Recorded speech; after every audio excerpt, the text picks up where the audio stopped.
Hello and welcome. No mai haere mai. This is Deborah McMahon talking astrology with you. And today we're talking about the astrological forecast for the week starting on 22 August 2022. We'll take about 10 minutes to go through the transits and how they affect our personal lives. Just enough entertainment to consume with your morning coffee. This week, the Sun will transit between 28 degrees of Leo and 5 degrees of Virgo. So we're celebrating the birthdays of our late Leos, then moving into Virgo season and celebrating the birthdays of our very early Virgos. So happy birthday to you. Each week, the moon moves through about a quarter of the zodiac. And this week, she transits through parts of Gemini, all of Cancer and Leo, and parts of Virgo. The new moon occurs on Saturday at 4 degrees and 3 arc minutes of Virgo. We will talk more of the new moon very soon. This is another significant week, so these are the transits that I've chosen to talk about with you. We start the week with 3 planets in dignity, Mercury in Virgo, the Sun in Leo, and Saturn retrograding in Aquarius. But that will change during the week as we have 2 sign ingresses. On Tuesday, Mercury perfects a trine with Pluto from Virgo to Capricorn. Later on Tuesday, the Sun makes its ingress into Virgo.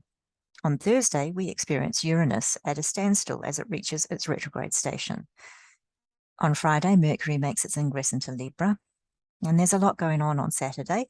We start with a Sun-Mars square from Virgo to Gemini. Then later that afternoon, Venus perfects its square to Uranus from Leo to Taurus. And in the evening, we experience this year's Virgo New Moon at 4 degrees and 3 arc minutes. Let's turn to the charts. The beginning of the week shows 3 planets in essential dignity. Dignity by domicile or home sign provides a really strong planetary signature, which will be influencing part of your personal astrology. Look to the Leo house in your chart to see what area of life is benefiting from the Sun's transit through Leo. Here, you will be experiencing a little more confidence, creativity, and vitality. Enjoy it while it lasts because the Sun will experience a change of dignity when it makes its ingress into Virgo on Tuesday. The house in your chart associated with Virgo will benefit from Mercury's transit through until Friday this week. When we have Mercury in Virgo, our abilities to think, perceive, and communicate are heightened. We are more thoughtful, discriminating, and perceptive, and our instinct is to turn these gifts to practical service. The Saturn's transit through Aquarius will be with us for a while yet. You can look to your Aquarius house for an idea of which part of your life is experiencing a little more structure and rigor, particularly in relation to your ideas about society, associations, and networks. Just a note about these charts. These are set in New Zealand time because that's where I am. So if you live outside of New Zealand, you might find that the transits perfect a few hours differently according to your time zone. You can convert these to your part of the world if you like, but they will be approximately right. Remember, as usual, the ascendant, midheaven, and house placements won't be relevant to you unless you live in the same part of the world as me. But it doesn't matter where you are in the world, the planets will still be in these signs and degrees and in the same relationship with each other. Mercury trine Pluto on Tuesday. This transit provides a brief opportunity to get really quite contemplative and perceptive about what we have put into the shadow. We may explore our use of power or how we respond to those who have power over us. A review of our attitudes to material security and how that impacts our daily routine could occur. Our motivation for practical improvement will also be evident, and there's a good chance that that will be better off for some introspection or careful discussions. That's because Mercury is dignified in its home sign, and a trine is a very helpful aspect. The Sun's ingress into Virgo on Tuesday. This is quite a shift in dignity for the Sun, and our sense of self will be moderated by this humble, shy, helpful sign. Practical service will be the signature for this transit, which will be with us for the next 4 weeks. Things could just quietly and efficiently get done, at least in the area of your life where the sun transits. So look to your Virgo house. And we may have an increased focus on daily routines and health. The Uranus retrograde station on Thursday. Well, this is the transit of the week. In fact, it is a signature of the entire week because in all that time, Uranus only moves 1 arc minute. Its significations are really heightened because it's hardly moving at all and not at all on Thursday.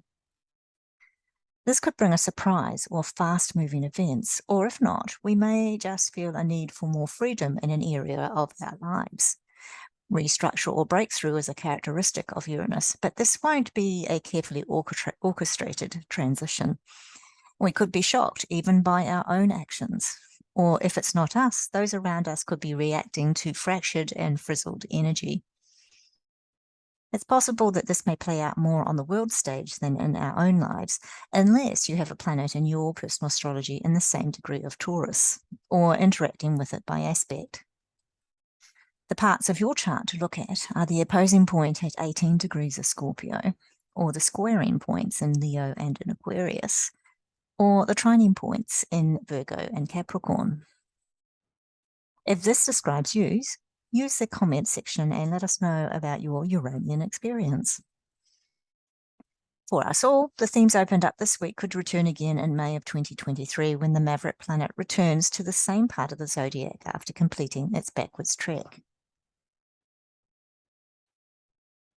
Mercury's ingress into Libra on Friday. Mercury in Libra could have us exploring all sides of an issue or debate. Conclusions may be a bit further from our grasp as we reach for a rational and fair understanding of complex dynamics.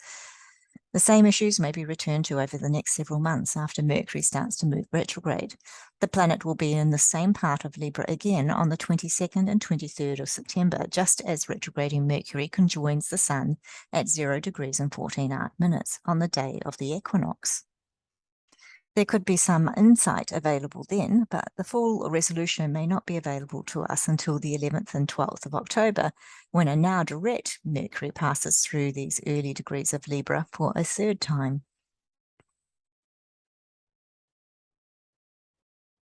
The Sun-Mars square on Saturday. The squares bring two planets into cross purposes with each other, causing some tension for us, but also offering an opportunity for personal adjustment. The Sun in Virgo is about precision and being of practical service, whereas Mars in Gemini is about pursuing our desires for variety and novelty.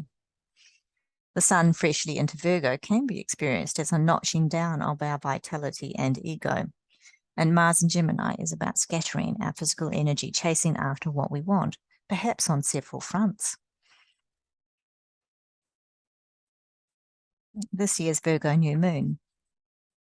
Well, the moon catches up with the sun just 3 hours later, so this lunation at 4 degrees and 3 arc minutes of Virgo remains in tight square with Mars. This means that the same dynamics are at play, but with the added influence of the moon, which is about our habitual emotional response, probably learned from childhood, and how we nurture and create our emotional comfort zones. In Virgo, the moon shows it cares through small practical acts of service, and we can have a greater focus on health and how our daily routines impact on this.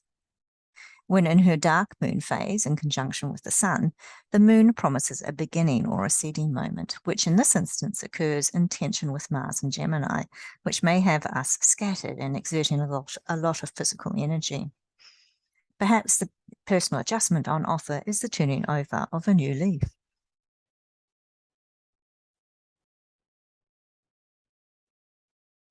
The Venus-Uranus square on Saturday. At about the same time as the Sun-Mars square perfects, in a different part of the zodiac, Venus in Leo perfects her square with a very strident Uranus, who is in Venus's own sign of Taurus. This configuration could bring a little more positive function to our need for freedom or breakthrough. And it may be a day when we experience odd or sudden developments in our relationships, or perhaps we just want to let our freak flag fly in terms of our personal style. Thank you for your time, and I hope you enjoyed this. Remember, if you want to be notified when these forecasts are published, subscribe to the channel and click that notification bell. And remember, if the stationary Uranus is playing with your chart, let us know how that goes for you. Noho oro mai. Stay well, my friends. Goodbye until next week.